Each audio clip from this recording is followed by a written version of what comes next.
Cara kerja senjata nuklir. Sejarah dan pengembangan senjata nuklir. Senjata nuklir adalah senjata paling dahsyat yang pernah dibuat oleh manusia.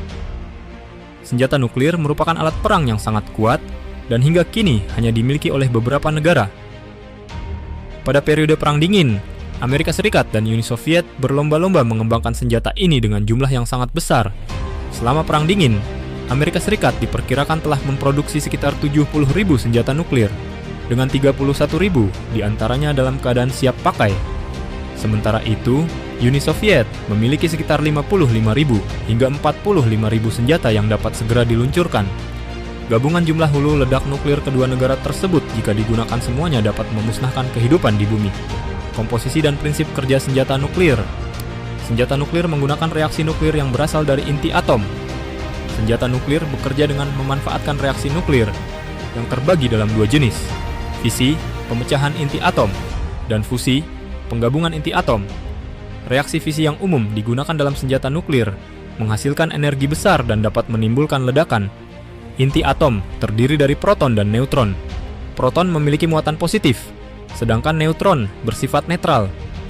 Jumlah proton dalam suatu inti menentukan unsur atom tersebut. Isotop adalah variasi unsur dengan jumlah proton yang sama, tetapi jumlah neutron yang berbeda.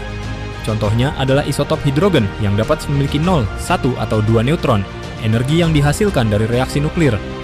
Konversi massa menjadi energi mengikuti persamaan Einstein. E sama dengan mc². Reaksi nuklir menghasilkan energi yang sangat besar karena terjadi konversi massa menjadi energi. Sebuah bom atom dapat memiliki berat total yang kecil, tetapi masih dapat menghasilkan ledakan yang setara dengan ribuan ton TNT. Energi yang dilepaskan dalam reaksi nuklir disebabkan oleh gaya nuklir kuat yang mengikat partikel dalam inti atom.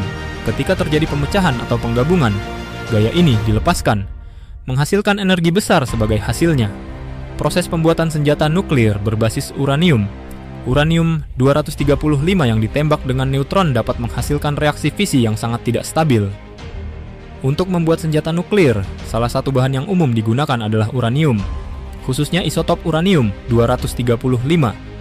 Isotop ini dapat mengalami reaksi fisi ketika terkena neutron. Agar uranium dapat mencapai kondisi superkritikal, harus terdapat jumlah massa dan densitas bahan fisil yang cukup. Kondisi ini memungkinkan terjadinya reaksi berantai secara eksponensial yang menghasilkan ledakan nuklir. Tipe senjata nuklir. Bom tipe tembak dan implosi. Bom tipe tembak menggunakan dua bagian uranium yang disatukan dengan kecepatan tinggi. Bom tipe tembak seperti Little Boy yang dijatuhkan di Hiroshima adalah salah satu contoh senjata nuklir yang lebih sederhana dibuat. Dalam tipe ini, dua bagian uranium-235 berada dalam keadaan subkritikal dan disatukan dengan cepat untuk mencapai kondisi superkritikal. Di sisi lain, bom tipe implosi memiliki desain yang lebih kompleks, menggunakan uranium yang dibentuk bola dan dikelilingi oleh bahan peledak. Pola ini menjamin stabilitas uranium hingga saatnya terjadi reaksi yang menimbulkan ledakan. Proses peledakan dalam bom nuklir tipe implosi. Ledakan mereka melepaskan neutron dalam jumlah besar di sekeliling bola uranium. Proses peledakan pada bom nuklir melibatkan penggabungan uranium dengan neutron reflektor. Neutron reflektor berfungsi untuk memantulkan neutron kembali ke dalam material uranium yang dihasilkan dari energi ledakan, sehingga mencegah neutron keluar saat peledakan berlangsung. Material yang biasanya digunakan sebagai neutron reflektor adalah berilium, dan fungsi utamanya adalah untuk memastikan neutron tetap terfokus selama proses reaksi fisil. Setelah kondisi superkritikal tercapai, neutron inisiator akan memicu reaksi fisi yang menghasilkan energi besar dan ledakan yang disebut sebagai bom nuklir. Konstruksi dan jenis bahan pada bom nuklir. Bom nuklir tipe implosion yang pernah digunakan adalah bom dengan nama Fat Man yang dijatuhkan di Nagasaki. Bom nuklir tersebut menggunakan plutonium yang dihasilkan dari proses radiasi neutron terhadap uranium-238. Proses ini melibatkan beberapa tahapan peluruhan yang berubah dari uranium menjadi neptunium dan akhirnya menjadi plutonium-239. Bom nuklir modern juga mengalami perkembangan. Dengan senjata nuklir saat ini banyak menggunakan reaksi fusi yang merupakan penggabungan inti atom hidrogen seperti deuterium dan tritium untuk menghasilkan helium. Mekanisme bom termonuklir. Dalam bom hidrogen, reaksi fusi terjadi bersamaan dengan reaksi fisi. Bom hidrogen beroperasi dalam dua tahap. Tahap pertama adalah reaksi fisi yang menghasilkan tekanan dan panas yang cukup untuk menginisiasi reaksi fusi di tahap kedua. Fusi hidrogen membutuhkan suhu yang sangat tinggi.